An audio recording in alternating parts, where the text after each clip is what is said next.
Hello everybody and welcome to this video about how to win with Kotal. Now even after the recent patch where Kotal got more health, Cat got buffed, a lot of people still regard Kotal as a joke character, the worst character, terrible character. Don't get me wrong, some pros are putting him in a tier saying, even though he's at the bottom, it's still a tier that you could play with. But I really disagree. I think Kotal, Totemic specifically, is solid mid-tier, and he has some matchups that are heavily in his favor. Now, it took me a while to kind of like prove this to myself, to really, take what I thought was likely true of the character and put it into action. This last season, I decided that I wanted to play only Totemic. So in every single matchup, no matter what character I was facing, even if, after a while of grinding it, I thought that maybe it was a bad matchup, I kept playing Totemic because I really wanted to see, everything that the character was capable of.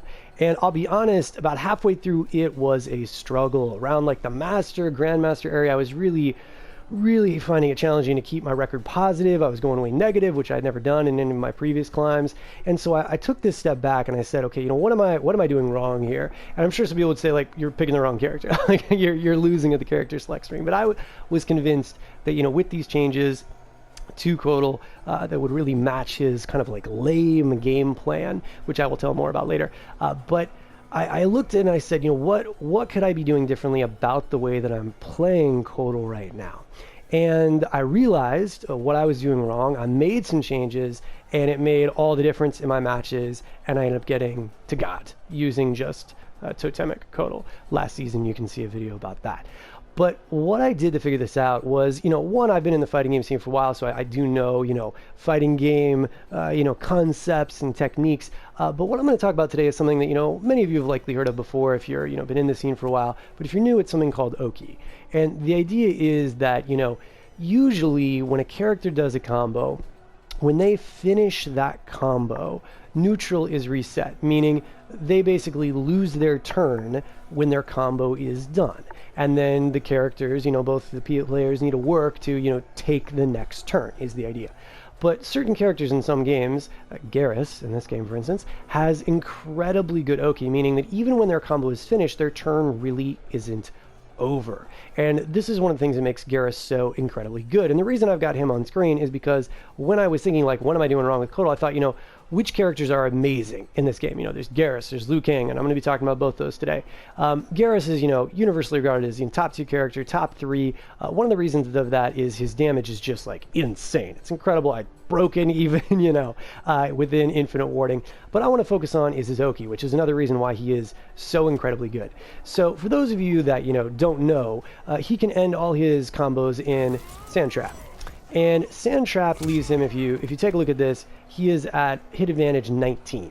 Now his forward 2 is 11 frames. So that means it's very easy for him to, walk up ever so slightly, press forward 2, and now he is doing what is called a meaty. A meaty is that, on the defender's wake up, if they press a button, they will get hit. So if you were fighting Garrus does Sand Trap, he does forward 2 meaty on your wake up. If you press a button, you're going to start getting comboed again. And so basically, Garrus gets to end any combo he wants and stay right next to you. Okay? Now, obviously, not every Garrus player does this because it does switch sides. So if you're, looking to get to the corner with Garrus, you're going to give up some Oki potentially, though Garrus does have other ways to get it by freezing you and different ways to end his combos. But the point here is that, Garrus, if he wants, can stay on you like glue the entire time. Now, obviously, in MK11, there's a lot of different options on wake up. You can roll, you can delay wake up, you can do invincible wake up, a launching wake up. So, there are options. You can jump on wake up, right, as so many of us do. But the idea here is that, Garrus is making you make that decision. Instead of it just being their combo is finished and now it's either person's turn, you have got to do something to get your turn back from Garrus, other than just letting Garrus finish the combo. And this wouldn't be so scary if you could just wake up and block, because the idea would be, Garrus finishes with Sand Trap, Garrus does forward 2, meaty on your wake up, no worries, you block it, Garrus finishes his string, now it's your turn. Now, we can talk about the fact that, Garrus' string on block is only -3, he's got a 6 frame down 1, well, you got to get a block stun, but that's a different conversation.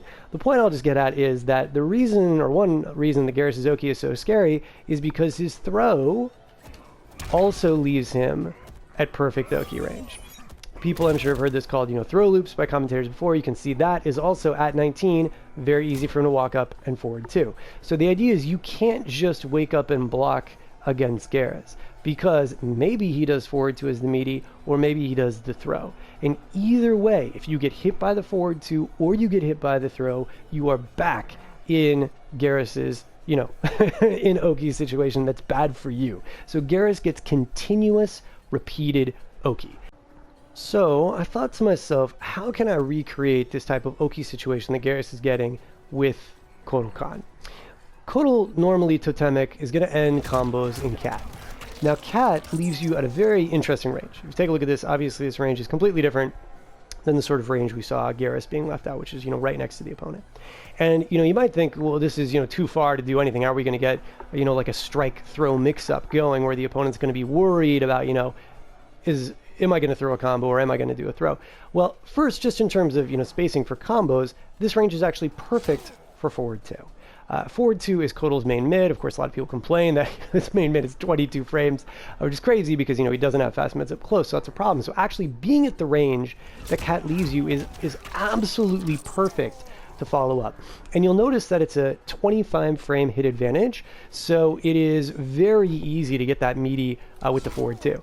Now, of course, the opponent can delay wake up and do wake up options. We'll get into that in a bit. But the idea is you are at the perfect range to start your main combo string and hit meaty, okay? A lot of opponents don't realize just that. I can't tell you the number of opponents that I've won a whole round just because they refuse to believe that it wasn't their turn after I finished a combo in Cat, all right? But it is my turn as the Kotal player with forward 2. Now, again, the big question is, all right, so great, I can do, forward 2 after it, but where's the mix-up? They can just block, and what's going to happen? Well, your mix-up with this, and the reason why, again, I think Totemic is better for this mix-up is the slam. You're in the perfect range to get the unblockable. Now, I know what you might be thinking, Jeff, that's not a throw, right? Throws way faster than 41 frame startup of this slam. Okay, obviously that is true, all right? But let's take a look at a couple different facets of the throw versus this slam, okay? So throw is amazing, of course, if you can loop it, but you are also putting yourself at risk of getting hit by a crushing blow. Obviously, we are in a throw / down 2 meta to a degree because people are throwing left and right because they can be really good and build crushing blows by themselves, and then so people are trying to down 2 and scout those and get huge combos out of it. So sure, you can look to continually strike, throw, mix one up, but you are at risk of getting hit by a down 2 into a huge combo, right? There is not that risk with this slam. Due to the spacing that Cat leaves you at, you're at a very, very good range for you to do this. And yes, the opponent is in range. They could jump in and full combo punish you, absolutely. But it's generally not going to be the same damage that someone would take off of a down 2 crushing blow.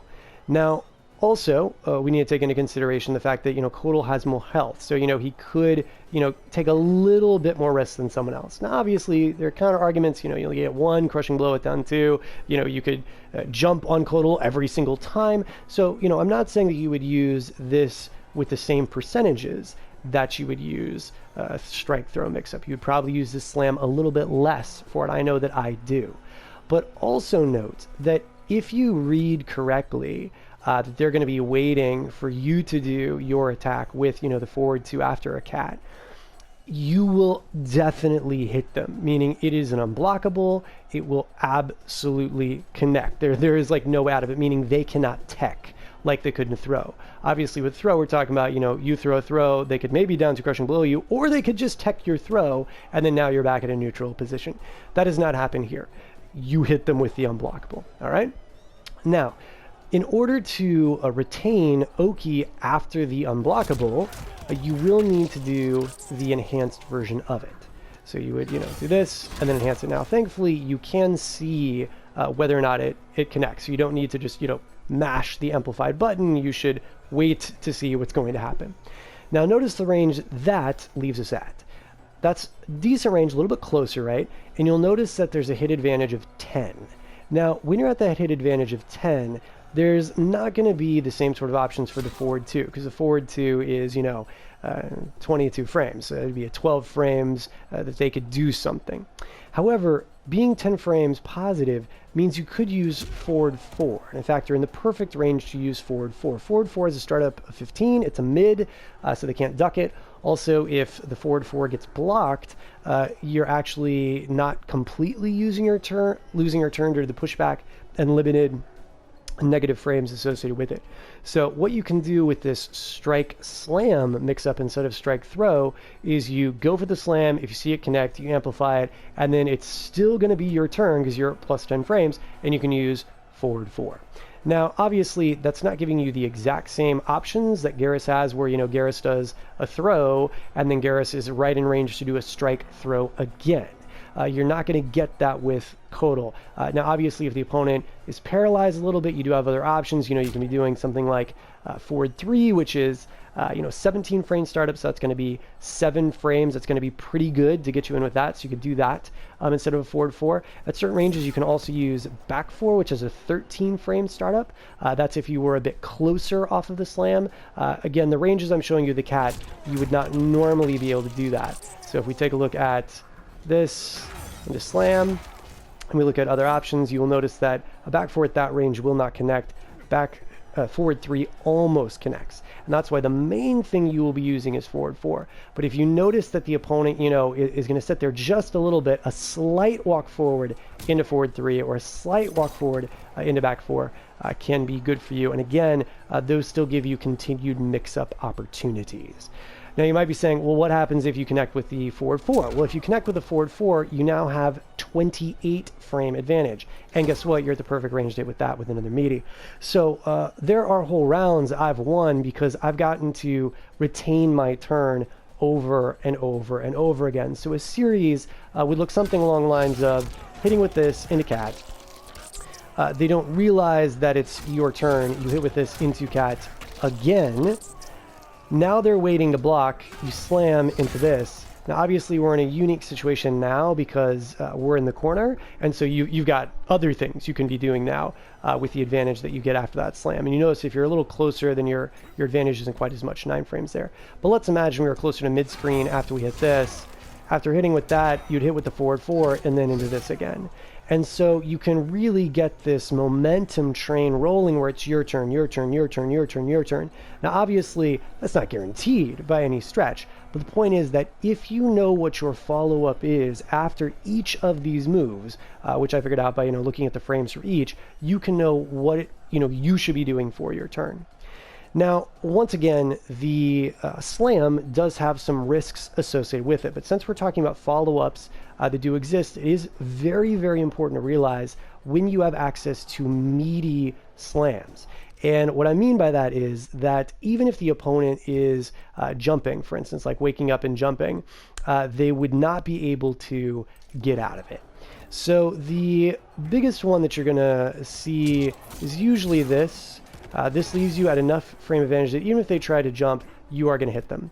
One that is harder to connect with is this one. You only have about a frame to get it, but it is possible.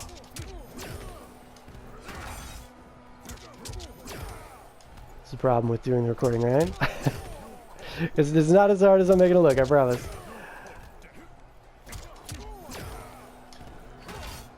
Just have to hit it this sweet spot.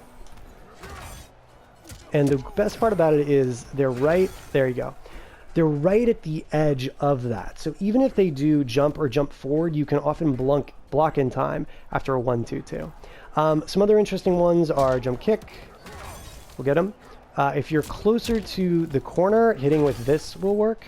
And last but not least, a fascinating one that I just figured out is that. That gives you enough frame advantage to get a meaty after it. Again, the timing is tight like the 1-2-2, and there's a little deceptive about when he can move again. There you go.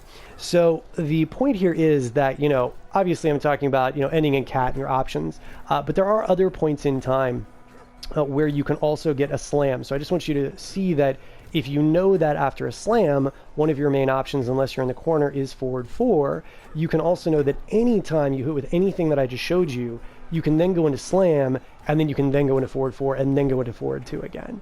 Now, obviously, once more, the opponent can be delaying their wake up, so on and so forth, right? You know, they can be doing things to stop these options of yours. But by knowing what your options are, you can then do something different to deal with their change in behavior. One of the reasons that I thought Kotal might be really good on Oki is because of the slam. He's the only character with this unblockable move. So what you can do is if the opponent is delaying wake up, or if you know the opponent is delaying wake up, you can delay your slam and catch them on their wake up, and there's no way they can get out once they commit to a certain length of delayed wake up. A delayed wake up can change in length, so if they do a really quick one, you know, they can get out of it in that way. But if you know that they're going to go for this like longer delayed wake up, you can do the slam and hit them. In fact, you even, you know, like walk back a little bit before you do it. So the major things, again, are recognizing, you know, what your Oki is after that cat, realizing you can do forward 2 or you can do the slam. Now, that may not seem like enough, or it might feel like, well, Jeff, especially since they have, you know, multiple options for delayed wake up, you know, I could do a slam and, you know, I'm not going to hit their delayed wake up perfectly. This is where, again, I think Totemic really shines. Totemic has the option, of course, to put up a totem. Now, this totem is so long on recovery, right? There's like very, very few ways to set this totem up safely. One of the main ways you'd be doing is this to get totem up safely, and sure that, you know, that works against like anybody. And there are some other ways where you can get relatively safe totems. But the idea here is that you're going to do, you know, your combo into cat. You're going to do your combo into cat again because they're going to think it's their turn. Then you're going to slam. And then you're going to do like forward 4. And then eventually they're going to be like, forget this. I'm just going to do a long delay wake up. And like I said, if you scout that, you can time your slam to hit that. But let's say you don't want to do that. Let's say that you realize, you know, I've conditioned them to really, really delay their wake up. Now you get to start using totem. And that's going to freak the opponent out because they don't want you to get totems, all right? I've had so many opponents, like, when I put a totem up, they start to think, like, oh, no, I need to either get away from him or I need to get in close, and so, you know, he can't get the benefits of it. I need to be comboing him so he can't combo me, all right? So you get this added layer of saying, like, okay, yeah, you want to delay your wake up? Great. I'll do totems all day, right? I'll get like a 2-stack and get like tons of health back the next time I hurt you. So you get this added layer that's then going to make them not want to fully delay their wake up and then move back into your Oki. So the thing about this is you have 3 layers with your Oki. My friends used to call this the onion in Marvel, when there was like all these options you could be doing like over and over and over. And I'm not saying that, you know, Kotal's onion is like the greatest of all of the characters in the game, but he has one for sure. After his cat, he can be doing forward 2, he can be doing a slam, or he can be doing a totem. Now, there are even other options beyond that I could get into, like you could be doing a jump attack. If they're going to delay wake up, you could go on forward 3, you could go in and throw, and like all these other things, okay? But just in terms of the basic onion, if you just want to like raise your rank, if you want to get to, you know, like demigod to get skins, all right, you can get there honestly just from knowing the Oki of after cat, do forward 2 or do slam. If you get used to doing that, and obviously don't do slam as often because it's unsafe, you can race through the ranks. I'm not saying you're going to get all the way there just with that, but you're going to get pretty darn far. The added layer to that really is the totem, and that starts to make them think about their decisions. You know, there's also sunlight you could potentially do, but it has even, you know, longer recovery, so that's a bit riskier. So that's the main sort of like Oki options he has there. It's important to know, though, you know, when else he's getting Oki. And I showed you this off of, for example, like, you know, when you hit someone like this, that you have Oki of the slam. When you hit someone like this, you know, mid-screen, you got the Oki of the slam. Stuff like that's important to know. But what about his throw? One of the reasons that Kotal is actually pretty darn good is that he has crushing blows off of both of his throws. And his throw is as good as Garrus for looping, attacking. All right? Not just the regular loop, but attacking. Notice it leaves him at 19. And in a perfect range to do forward 2. So you can get a forward 2 meaty off of your throw. Again, the opponent's going to think it's their turn. It's not. Now, you might say, oh, but Jeff, it's only like 19 frames. Forward 2 is 22 frames. Couldn't they, like, you know, do a fatal blow or something like that? No. Fatal blow doesn't get armor till like the 5th frame, 6th frame. So you can blow right through that. So I've had many opponents think like, oh, you know, I'm low on health. You know, he's going to attack me. I'm going to, you know, wake up fatal blow. And after throw forward 2, it's your turn. Heck, even in the corner, I've thrown someone into the corner and then did forward 2 after, which could feel crazy to be doing forward 2, you know, when you're right next to the opponent. But that will give you the perfect meaty to pardon me, keep your combo going. And he gets this off of both of his throws. So both of his throws leave him at the perfect range to get into this. Now, it's worth noting that you do still have the slam mix up here. It's just not quite as good. The reason for that is you do have those 19 frames your plus, but that's less than the 25 frames you got with the cat. So the reason why the OK with the cat is a bit better is due to those extra frames where you have advantage to start the slam if that's what you're going to do. So again, you know, you could use slam. You absolutely can. You can sneak that in, but you should be using slam even less off of a throw than you would use off of cat. All right, so this means that, you know, every combo you do ending in cat, you've got Oki. Every throw you do, you've got Oki, and then you even have you know, options for meaty slams off of other attacks. Now, one of the other reasons that Kotal, that is the totemic variation, I feel is stronger than the other variations is because no matter how you want to position the opponent, you will retain Oki, and the same for getting damage. So for example, a regular cat combo with Kotal is going to net you about 21%, all right, if we're looking at an average health character. If you amplify cat, you get extra damage. Not everyone necessarily realizes this, but you do. You get around like 24.5, okay? So if you want that extra damage, you can get it. And I know a lot of people scoff 24% for a bar. It's terrible, right? Well, the thing about Kotal is he is there more for a lame style of play with Totemic, because he's got that extra health, he's got the sunlight he can put on himself, and he's got the totems where he can heal himself. He's meant to, you know, win that life lead, chip you away without dying himself, and potentially win rounds just because time runs out. I've definitely won that way, more than happy to. You know, that's the style of like control player I am with this character. Now, the cool thing is you don't have to end in cat. You can end in sword. Now, normally ending in sword would not be a good option because, as you can see, it only leaves you at 19, which, you know, isn't bad. Throw leaves you at 19 hit advantage, but you are not in the right range to get a forward to, so you lose Oki. All right. Now you can retain Oki if you do the amplified version of it. Notice you lose a little bit of damage over cat, but now you are at plus 19 in the perfect range to do this. Or, you know, slam, or any of the other options you would get off of a throw normally. Why is that useful? Well, it allows you to dictate where the opponent is. If you want to put the opponent back in the corner, you can with sword. If you want to work them to the corner, you can. One of the major problems that Ascension has, and even this new version of Kotal is going to have, is that they don't have the same options for positioning the opponent, so they have to make suboptimal choices in terms of placement. The truth is, the corner carry of cat is absolutely insane. Oftentimes, after hitting twice with cat, you're going to have the opponent in the corner.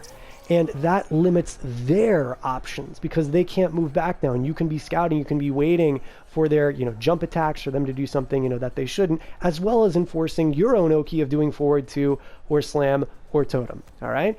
Other Kotals don't get this, especially if they want damage. The new Kotal, the Kotal that's coming out, his ender is going to be sword. So what he's going to have to do after a combo, if he wants to continue to work you toward the corner, he's going to have to unamplify his sword. Now, in terms of damage, that's not going to be the worst thing in the world because, you know, with damaged totems, he can be doing a lot more than that almost 20% you saw me get right there. The problem is, again, losing Oki. Not the worst, though, because you could use that space to summon totems, and that's what you should be doing. However, if you want to go for max damage, you've got to use the sword to switch them sides. So, you know, if you want to spend, you know, the bar and you want that damage, you can. But now, again, the placement's bad. You get Oki, but you're not working them towards the corner for even greater Oki. So basically, this version of Kotal is going to constantly be giving up Oki. And I am referring to the new version of Kotal where, you know, he'll have this sort of ender. If we take a look at Ascension, one of the real reasons I think that Ascension struggles is, again, problems with Oki. For example, if you want to, you know, end your combos in max damage, it's going to be throw.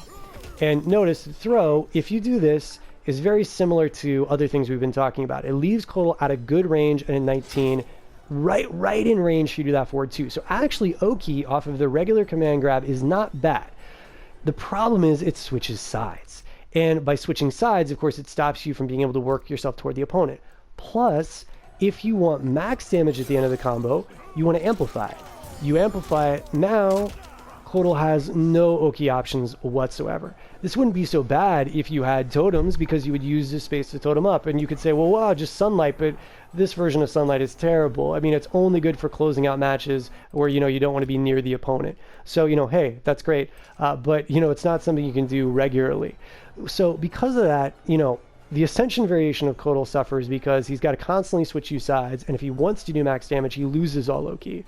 And the new version of Kotal is also going to have to switch sides whenever they want max damage, and the only way they can retain their Oki is to spend a bar. With Totemic, that is not the case. Cat, meterless, gives you that Oki and works them toward the corner. Any of these characters, all right? Out of any of like the variations of Kotal, what currently exists and what will exist. I mean, unless they massively change something when this third variation comes out. So this again was all about me, looking at Garrus saying, what does Garrus have? And this is not a new thing, the concept of Oki. I mean, this is in all fighting games. But, I was trying to think of it from an MK11 standpoint. And that's what I came up with in terms of, how I could retain my turn and, continually pressure the opponent. And I knew that I needed continued options because, again, they could decide to delay or they could do something different. I've got to have something different I can do to react to that. And that's why, again, it's that strike, slam, or totem. That's your basic onion with this. Now, obviously, there is more to talk about in terms of, let's say the opponent is, going to roll. How are you going to punish that? And things along those lines. But, the good news is that actually there are incredibly good options that you have against roll. So for instance, if you end in cat and then you do your meaty forward 2, you connect, you punish, and you get your combo. So they can't backward roll against this. Also, if they decide to do a forward roll, and this is where things get more complex, but if they decide to do a forward roll and you scout it, a slight forward, and then you get it. So in case you didn't see what I just did there, actually slightly messed it up. But the idea is you can either walk slightly forward and jump, and then do that. That's your max damage, is going to be hitting with the jumping too. Alternatively, you don't have to do that. You can just hop, and then press a forward 1, 2, and you'll get your full punish. So the hop is just for timing it. Just make sure you're going to get your crushing blow. So if you scout that they're going to roll, one, just so you know, slam beats that, by the way. If anybody doesn't know, slam beats rolls as well. So slam beats many wake-up options, and that's another reason why, sure, the slam has risk associated with it, but it does cover a lot of what the opponent could do. And the same with a backward roll. It'll catch that as well. So, the idea is if you scout that forward roll, though, what you want to do is get a full punish on it so they would stop doing it. Another interesting thing is that you can actually hit confirm forward 2 into that, because the cancel advantage on forward 2 is quite large, and it gives you time to see it and react to it. Now, this is tough to do. I'm not saying you can do it all the time, but you will notice that, especially if you start doing forward 2 after you throw the opponent, after cat, they're going to start trying to roll past you and punishing you. Now, one thing you can do in this regard is to finish your string. And certain characters aren't going to be able to chase you down. So you're going to be able to go through it like this, and if you go all the way through the screen, even if they're chasing after you, unless they've got a string that, gives them good forward momentum, they're not going to catch. Now, if they're on point and they do have a character with good forward momentum, they will catch you. And if they've got a string that, gives them a combo and punish, you're eating huge damage. So obviously it depends, the character you're fighting against, but it is worth noting that at higher levels of gameplay, once the opponent realizes you can do forward 2 a lot, learning to hit confirm that, whether they're rolling or not, if seeing they're rolling, is incredibly important to do, because that way if they roll, you have time to block and they cannot they can't punish you. It will be their turn if they do roll. Obviously they're spending a bar to get that, but at least this way you're not eating a full combo. So again, it's all about exploring what your options are, what the opponent's options are, and how you're going to deal with each of those. If you punish their forward roll once or twice, even with slam, it's going to disincentivize them to do that, because they're going to start thinking, oh, that's not a valid option for me to use. So that's the basics in terms of Oki. Again, there is more that could potentially be discussed with more strings and more options and more things that he can do. But I'm a firm believer that if you know this basic concept that after cat, it is your turn to forward 2, and when they're going to block the forward 2 or to delay the wake up some, slam. And if they're going to delay the wake up a lot, slam. or summon the totem. And it starts to become about, reads, where, you start to notice the opponent's tendencies and recognize what they're going to do. As I said, if you want to get max damage, if you think they're going to forward roll, you do have ways to deal with that as well. Keep in mind, in addition, that this is not Oki you get only off of any combo you do, but it's also Oki that you get to a similar degree, not quite as good as Cap, but to a similar degree, if you switch sides with the opponent with sword, you're still going to get similar Oki options. If you throw the opponent, you're still going to get similar Oki options. So, and I say similar just because you're not quite as much advantage, so the slam isn't quite as good, the totem isn't quite as good, though it's not a massive difference, so it is still feasible. And those are the main things. Now, there's more to talk about in terms of what about when they block your string, but I think this video has been long enough to cover Oki. My next video that I'm going to make right after this is going to be about what to do when the opponent blocks your attack. What your options are. So I hope this has been helpful. Obviously, if you have questions, feel free to put them in the comments. Like if you enjoyed this, subscribe if you want to see more of Kotal, because that's what I'm going to be grinding, continuously. And once again, thanks for watching.